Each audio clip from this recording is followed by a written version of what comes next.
Hi everyone. இன்றைக்கி இந்த வீடியோவில் என்ன பார்க்க போகிறோன்னு பார்த்தீங்கன்னா, ஒரு 5 மாதத்துக்கு முன்னாடி ரம்பூட்டான் சீசன் இருக்கும்போது நாங்கள் சாப்பிட்டுட்டு ரம்பூட்டான் பழம் சாப்பிட்டு தூக்கி போட்டோம்.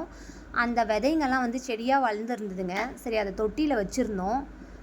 2 வருஷத்துக்கு அப்புறம் குடுவாஞ்சேரி வீட்டுக்கு போகிறோம். அங்கே கொண்டு போய் இந்த செடியை வைக்கிறதுக்காக தான் வந்திருந்தோம். வந்து பார்த்தா எங்களுக்கே ஒரே ஆச்சரியமாக இருந்தது. என்னன்னு பார்த்தீங்கன்னா, 2 வருஷத்துக்கு முன்னாடி செடியாக இருந்த மாஞ்செடியெல்லாம் இன்றைக்கி பார்த்தீங்கன்னா மரமாக வளர்ந்துருச்சுங்க. அதுவும் இல்லாமல் மரம் ஃபுல்லாக மாங்காங்க சீசன்ன்றதுனால காய்ச்சி தொங்கிட்டு இருந்ததுங்க. எல்லா மாங்காவும் ஹைட்டில் தான் இருக்குது. கிட்ட எதுவுமே இல்லை, 1 2 மட்டும் தான் இருந்தது. பறிக்க முடிஞ்சது அளவுக்கு கொஞ்சம் பறித்தோம். ஒரு 25 30 மாங்காங்க மட்டும் பறித்தோம். மற்றது வந்து நம்மளுக்கு கைக்கு எட்டலை. சரின்னு சொல்லிட்டு விட்டுட்டோம். 5 வருஷத்துக்கு முன்னாடி தென்னஞ்செடி வச்சுருந்தோம்.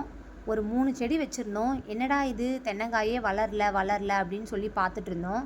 இதான் முதல் முறையாக வந்து தென்னம்பூ வளர்ந்துருக்கு. கொஞ்ச நாளில் வந்து தென்னங்காய் காய்ச்சிரும்னு நினைக்கிறேன். பார்க்கலாம் எப்படி வளருதுன்னு சொல்லி. அதுக்கப்புறம் பார்த்திங்கன்னா, எலுமிச்சம்பழமும் அதே மாதிரி தான். சாப்பிட்டு போட்ட கொட்டையிலேருந்து தான் இந்த மாஞ்செடியும் வளர்ந்தது. எலுமிச்சை செடியும் சாப்பிட்டு போட்ட விதையிலேருந்து தான் வளர்ந்தது. எலுமிச்சங்காயும் நல்லா காய்ச்சிருக்கு. ஒரு 50 60 காய் காய்ச்சிருக்கும். ஆனால் பார்த்திங்கன்னா குட்டி குட்டியாக இருக்குது. இந்த வாழை மரம் மட்டும் பார்த்திங்கன்னா நர்சரியிலேருந்து வாங்கி வச்சோம். அதுவும் இப்போ காய் வந்திருக்கு.